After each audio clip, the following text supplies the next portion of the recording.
Queridos irmãos, queridas irmãs, então nós temos hoje esta alegria de estarmos aqui celebrando esta missa nesta festa da Imaculada Conceição de Nossa Senhora. E justamente esse ano calhou da celebração do 8 de dezembro cair no domingo. E isso é também um fato interessante, porque o domingo é o dia do Senhor. Então nós consideramos domingo, quer dizer, o dia de Deus, o dia do Senhor. Então, Nossa Senhora hoje, para nós, antes de nós pensarmos em todo o mistério de Maria, nós compreendemos que Maria é do Senhor. É uma criatura especial de Deus. Quer dizer que ela tem uma pertença. Não é simplesmente assim, como se fosse uma máquina que nós temos vários modelos, agora nós vamos criar uma que é mais especial, que não dá defeito, tem essa perfeição ali. Então a gente vê muito sobre esse aspecto da Imaculada Conceição. No entanto, nós podemos ver também sobre o aspecto da predileção. Então acho bonito quando a gente, inclusive, reza o ofício, a gente diz aquelas palavras do Salmo 29. Inoc conhove quoniam voluistime. Inoc conhove quoniam voluistime. O que quer dizer isso? Nisso eu entendi o quanto que você me quis. Tá falando para Deus, ela falando para Deus. Nisso eu percebi o quanto que o Senhor me escolheu e me quis. Porque quoniam não gaudebit inimicos meus, porque o inimigo não se alegrou a respeito de mim. Então o demônio não teve nenhum prazer em Nossa Senhora, porque nela não há mancha. Então, nessa frase que a liturgia relaciona aí com a Imaculada Conceição, você vê que é um privilégio que a pessoa recebe para mostrar, olha, o quanto Deus me amou, o quanto Deus investiu em mim e o quanto Deus me deu através dessa graça suprema de não ter a contaminação do pecado, a possibilidade, então, de entrar no mundo como uma criatura nova. Então, isso é que faz de Nossa Senhora realmente uma pessoa especial, uma pessoa diferente. Sem dúvida, nós devemos louvar Maria. Por que nós louvamos Maria? Justamente porque ela participou de uma maneira especial na obra de Cristo. Aquilo que Cristo foi fazer.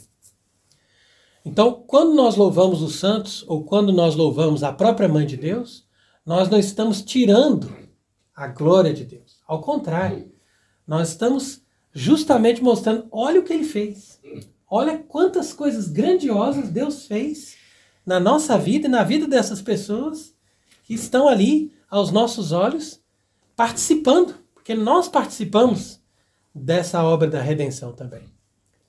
Então nós não estamos aqui simplesmente para sermos beneficiários dos dons de Deus, mas nós estamos aqui também para sermos protagonistas.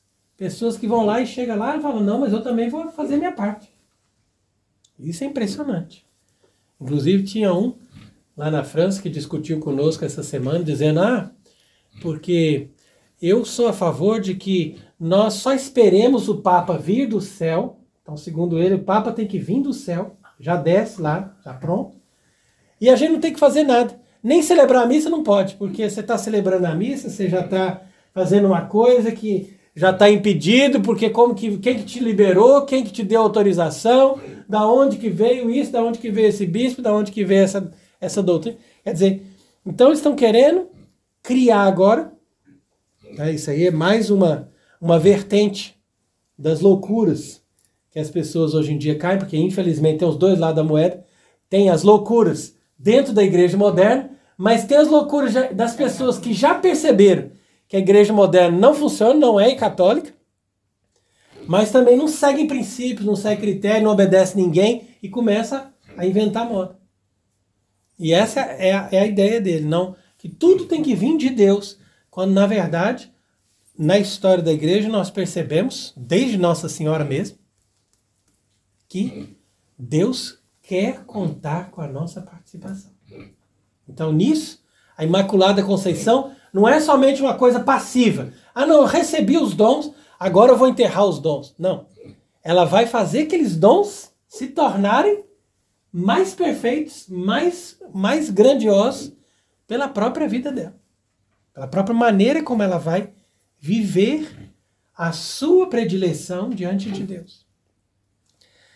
E por isso que é importante a gente falar dessas coisas, porque há muitas pessoas que confundem e que não têm uma doutrina clara, porque os padres também não explicam. As pessoas ficam só na devoção. E aí quando você fala da Imaculada Conceição, tem gente que acha que isso se refere à concepção de Cristo. Não, então quer dizer que ela concebeu Cristo na sua virgindade, ela permaneceu imaculada. Não, nós não estamos falando da concepção dela. Ela concebeu do Espírito Santo. É claro que uma concepção do Espírito Santo é imaculada, é pura. Né? Mas nós estamos falando de quando Maria foi concebida no seio da sua mãe. Quando ela começou a existir no ventre de Ana. E ali no começo da existência do ventre de Ana é que Nossa Senhora foi preservada da culpa original. E isso aí é uma coisa muito importante a gente entender, porque aos olhos das pessoas de hoje em dia, isso não tem problema nenhum. Você fala, mas o que é a culpa original? Para que eu vou ter preocupado com a culpa original? Eles não estão preocupados nem sequer com os pecados gravíssimos. Então eles acham que isso aí é uma coisa assim. Por isso que caiu no devocionalismo, porque as pessoas já não dão importância para isso. Eles não acham nada extraordinário uma pessoa ter ou não ter a culpa original, porque eles nem estão sabendo que existe essa culpa original. Percebe? Mas essa culpa original é a queda de toda a humanidade. É toda a humanidade no inferno, no poder de Satanás. E, no entanto, Deus fala no Gênesis, ele diz ali, desde o primeiro momento que houve o pecado, Deus já anunciou a redenção. Então, na hora que ele viu que deu aquele problema, ele veio e perguntou para Adão. Adão falou, olha, foi a mulher aqui que mandou eu comer. Aí a mulher falou, não, foi a serpente. Ela que me enganou e aí eu comi. Então Deus veio e falou com a serpente, então por que fizeste isso, serás maldita. Então Deus veio com a maldição. Ele lançou a maldição primeiro na serpente, depois lançou na mulher, depois lançou no homem também. Então ele veio amaldiçoando, de baixo para cima. E nessa maldição é que nós caímos. Quer dizer que esse pecado original não só é uma desintegração de toda aquela harmonia que existia no ser humano, que Deus, conforme Deus criou, mas é um peso de uma maldição. E é um poder que Satanás, a partir daquele momento, teve na nossa vida. Então, isso daí, de qualquer maneira, era uma coisa que inquietava a teologia católica. O pessoal perguntava, mas será que Nossa Senhora não é imaculada na sua concepção? Aí outros vinham e diziam, não, mas a Bíblia diz que todos pecaram, todos estão privados da glória de Deus. Então você não pode dizer que houve uma exceção para ela. Então essa doutrina é uma doutrina que demorou, foi muito debate teológico para poder criar uma expressão, uma justificativa para explicar como que antes de Cristo ela já recebeu a redenção de Cristo. É por isso que fala na oração, em vista dos méritos futuros do seu filho, ela foi preservada no ventre da sua mãe do pecado original. É uma coisa impressionante.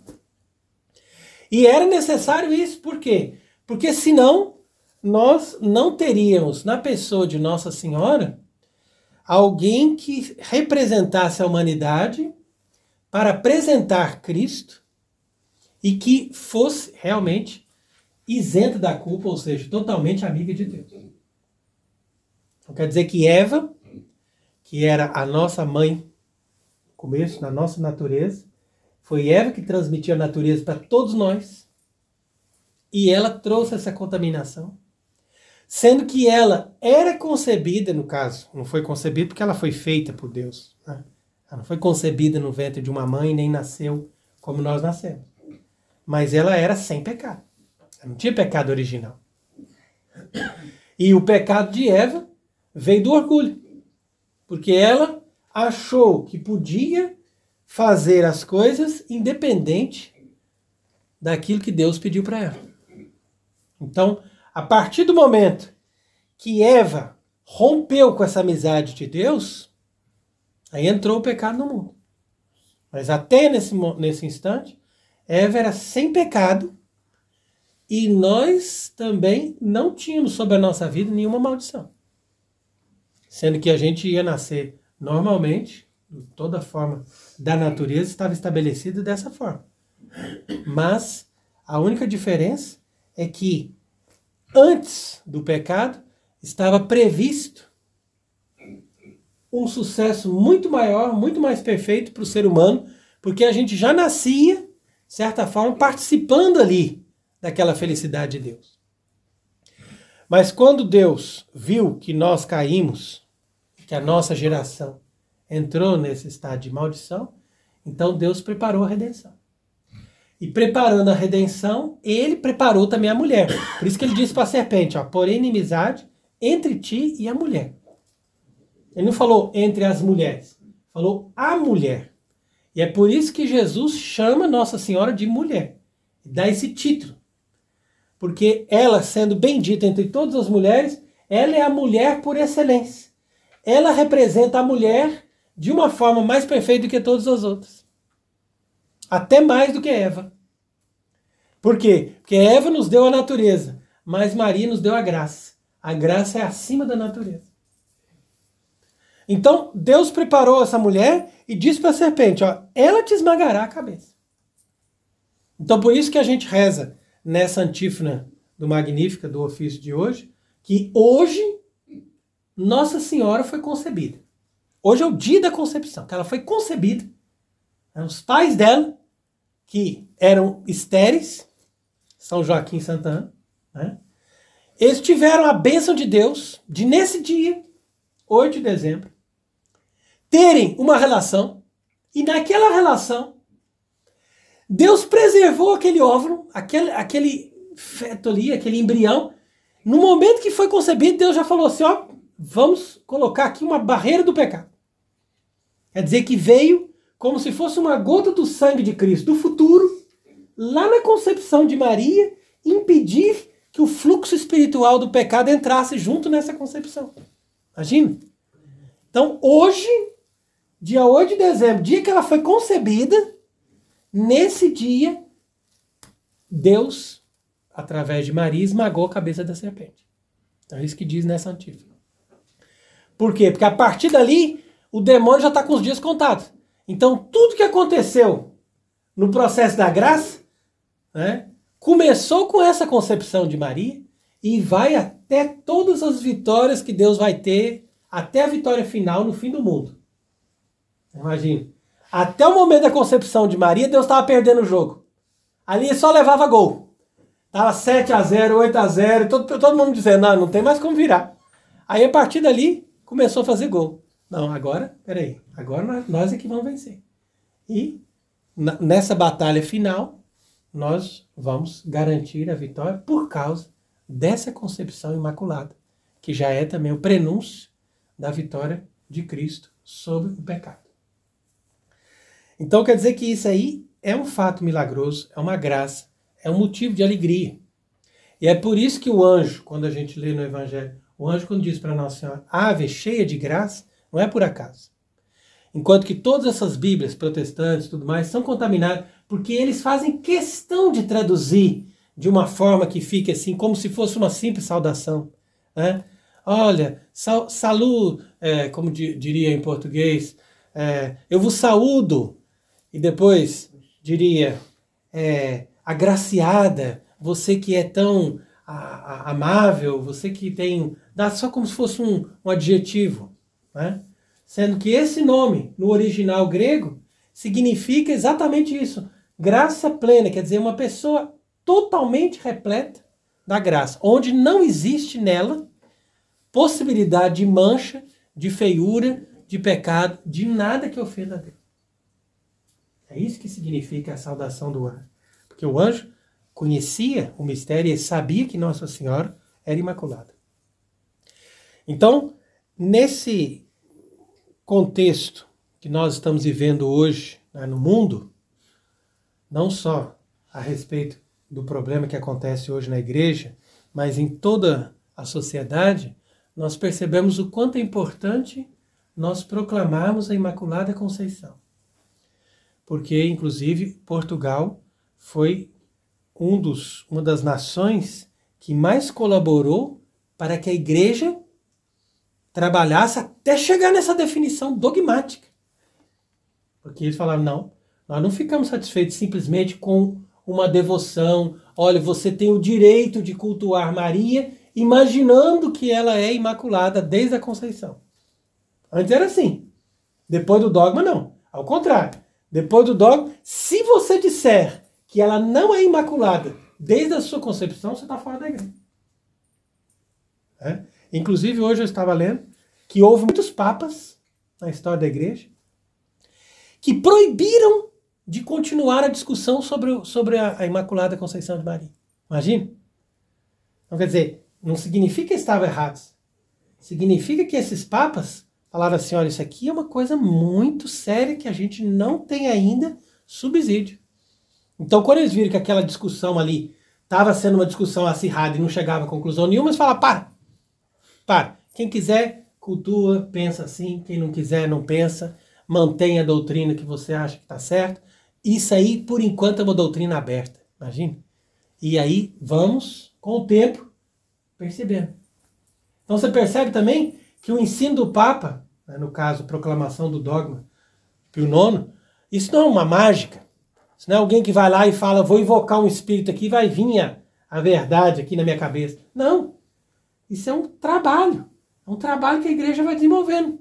E o Papa é aquele que tem segurança, que tem uma graça, uma assistência especial de Deus para chegar e falar assim, ó, agora depois de tudo isso aqui reunido, agora eu tenho a certeza, e essa certeza no coração do Papa é justamente a infalibilidade, né, para chegar e diante de uma matéria dificílima dessa, dizer, olha, eu sozinho estou dizendo que ela é imaculada desde a sua conceição e pronto, acabou, agora a gente encerra a questão. Então isso aí é muito bonito, para você ver que a graça do Espírito Santo atua na igreja para que toda a verdade seja conhecida. Exatamente como Jesus disse no Evangelho. Tem muitas coisas ainda que eu poderia dizer, mas vocês não vão suportar isso agora. Vocês não vão entender tudo.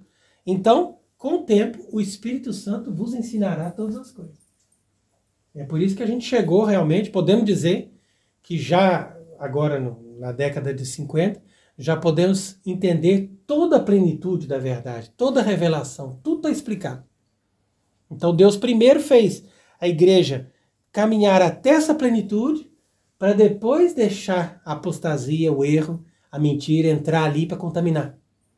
Mas a igreja, na sua doutrina, na sua perfeição dogmática, podemos dizer assim, ela está sempre pura, imaculada e preservada. Quer dizer, que o erro não entra na igreja. O erro simplesmente se fantasia de católico. Ah, não, eu estou aqui pregando, mas eu sou um padre, eu sou um bispo. Mas não, isso não é nada. Porque a igreja não ensina o erro.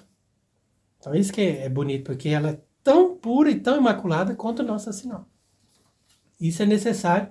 Por quê? Porque isso mostra que o mistério de Cristo não é simplesmente um mistério de uma encarnação de um anjo, como diz ali os testemunhos de Jeová, mas é de uma encarnação do próprio Deus. Então nós não estamos falando de uma fábula, de uma brincadeira, estamos falando da encarnação do próprio Deus. Ele que se fez homem. Então justamente nós estando aqui nesse tempo do Advento, nós podemos aproveitar que, celebrando a Imaculada Conceição, nós também nos preparemos, como Maria foi preparada desde a sua concepção, então que nós nos preparemos para receber o Senhor. Para que Jesus, aquele que vai nascer, ele nasça de uma maneira nova. e o efeito do nascimento dele, que é justamente a graça de Deus no nosso coração, seja produzido de uma forma nova, de uma forma mais perfeita, na medida em que nós estamos com uma disposição melhor do que nós estivemos no Natal passado, por exemplo, para receber aquele que vem para nos salvar. Que não é somente homem, mas, como eu disse, é filho da Virgem Imaculada, verdadeiro Deus, feito homem. Então, que ele seja bendito para sempre e que a Imaculada Conceição de Maria, Mãe de Deus, seja sempre acreditada, venerada e amada por todos os cristãos em todo o tempo, especialmente em Portugal. Amém.